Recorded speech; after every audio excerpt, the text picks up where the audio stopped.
नागपुरात राष्ट्रवादीकडून आता एबी फॉर्म वाटपाला सुरुवात झालेली आहे। कुठेतरी महायुतीची आतापर्यंत वाट पाहत होती, मात्र महायुती न झाल्यामुळे शेवटी अखेर एबी फॉर्म वाटप जे आहे ते सुरू झालेलं आहे। काय परिस्थिती असणार आहे, कशा पद्धतीने या सगळ्या संदर्भात बोलण्यासाठी आपल्यासोबत अनिलजी आहे। अनिलजी, काय भूमिका घेतलेली आहे तुम्ही आता एबी फॉर्म वाटप सुरू केलं? राष्ट्रवादी काँग्रेस पक्ष दादा ग्रुपतर्फे आम्ही सकारात्मकता विचार करून भारतीय जनता पार्टीशी आमचं चर्चा झालेली आहे, परंतु अजून निष्पन्न निघालं नाही। वेळ कमी आहे आमच्याकडे, म्हणून आम्ही आजपासून बी फॉर्म जे तुम्ही विचारतायत बी फॉर्म आजपासून आम्ही सुरू केले। याचं कारण असं की आमचे जे प्रॉमिनंट उमेदवार आहे त्यांना आम्ही आजपासून 40 ते 45 उमेदवारांना आम्ही फॉर्म दिलेला आहे। त्यानंतर बाकी जे बाकी राहील, जर अजून काही सकारात्मकता त्यांच्याकडनं आम्हाला मिळाला, आमचा सन्मान राखला गेला, आम्ही निश्चितच आम्ही तयार आहोत। अदरवाईज अन्यथा आम्ही नागपूर शहरामध्ये 151 जागा लढवण्यास तत्पर आहोत। कुठेतरी आता तुम्ही 40 वाटप केले, आता एवढ्या जागा तुम्हाला भाजपकडून मिळतील असे दूरपर्यंत सूत्र नाही, कारण की शिवसेनेला जर ते मिळत नसेल तर तुम्हाला मिळणं कठीण आहे, त्यामुळे स्वबळावरच लढणार आहे। अंदाज आम्हाला येऊन गेलेला आहे, अंदाज आला म्हणूनच आम्ही सुरुवात करून दिलेली आहे। पण आहे त्यांचा की त्यांना असं वाटलं का नाही बाबा सोबत ठेवलं पाहिजे, कारण की आम्ही विधानसभेमध्ये लोकसभेमध्ये पूर्ण प्रामाणिकपणे त्यांच्यासोबत काम करतो। तर ह्या निवडणुकीमध्ये आमच्या कार्यकर्त्यांची निवडणूक आहे, कुठेतरी त्यांनी विचार केला पाहिजे होता असं आम्हाला वाटतंय। तो विचार झालेला दिसत नाही, कारण की भाजपकडून स्वबळाचा सूर दिसतो।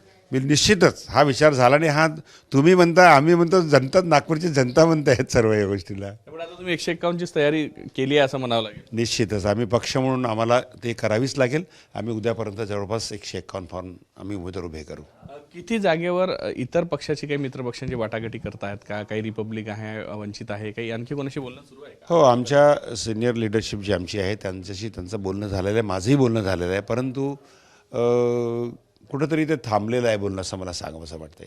कारण की आमच्या नेत्यांचं म्हणणं होतं की आमच्या पक्षाच्या चिन्हावर त्यांनी लढावं व त्यांनी ते मान्यता दिली नाही, त्यामुळे मग आम्ही ते बोलणी थांबवलेली आहे। वंचित सोबत आता बोलणी थांबलेली आहे वंचितसोबत। आणखी कोणी मित्रपक्ष आहे का ज्यांना सोबत घेऊन पुढे जाणार आहे? आठवले ग्रुप आहे किंवा कवाडे ग्रुप आहे, पण त्यांचंही तेच म्हणणं आहे, आमच्या पक्षाच्या नेत्यांचं म्हणणं आहे की मी आमच्या पक्षाच्या चिन्हावर लढवा।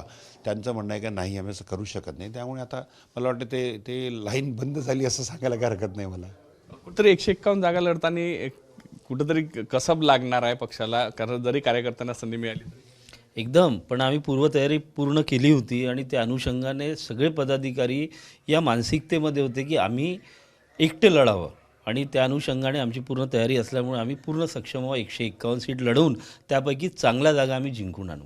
आता चांगले उमेदवार तुमच्याकडे किती आहे, जे खरंच हुकमी एक्के आहे तुमच्याकडे, ज्या दावा? कमीत कमी 20 ते 25 असे बोटावर मोजण्यासारखे आहे उत्तर नागपूर, पूर्व नागपूर आणि मध्य नागपूरमध्ये, की जे आम्ही ठामपणे सांगू शकतो की आम्ही निवडून आणू। आणि इतर जागेवर ज्या पद्धतीने आता लढत आहात तुम्ही, तर काय वाटते, म्हणजे आता तुम्ही मित्रपक्षांच्या समोरासमोरच उभे राहून लढणार आहे, त्यामुळे कशा पद्धतीने ही निवडणूक होईल, मैत्रीपूर्ण राहील, कशा पद्धतीने? मैत्रीपूर्णच राहील। आम्ही नागपूर शहरामध्ये लोकांचे प्रश्न जेव्हापासून आमच्याकडे जबाबदारी आलेल्या आहे, तुम्ही बघतायत सर्वात जास्त जनतेचे प्रश्न आम्ही उचललेले आहे। जनतेचा कल आमच्याकडे निश्चित आहे। आम्ही जनतेलाही सांगू का, तुम्ही सांगा, जास्तीत जास्त प्रश्न उचलणाऱ्या पक्षांच्या नागरिकांचे जे प्रश्न उचलले आहेत त्यांना तुम्ही मतं कराल की दुसऱ्याच्या नावाखाली मतं कराल, हा प्रश्न आम्ही त्यांना करणार आहोत। नक्कीच कुठेतरी आता जे आहे अजित पवार गटाकडून जे आता स्वबळाची तयारी पूर्णतः होताना दिसते आहे।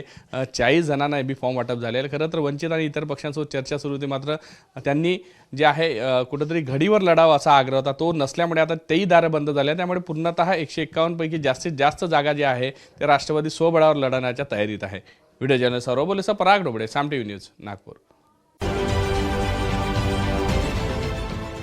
देश विदेशातील प्रत्येक घडामोडींचे लाईव्ह अपडेट मिळवण्यासाठी आता साम टीव्हीच्या सर्व सोशल मीडिया प्लॅटफॉर्मला लाईक, फॉलो आणि सबस्क्राईब करा।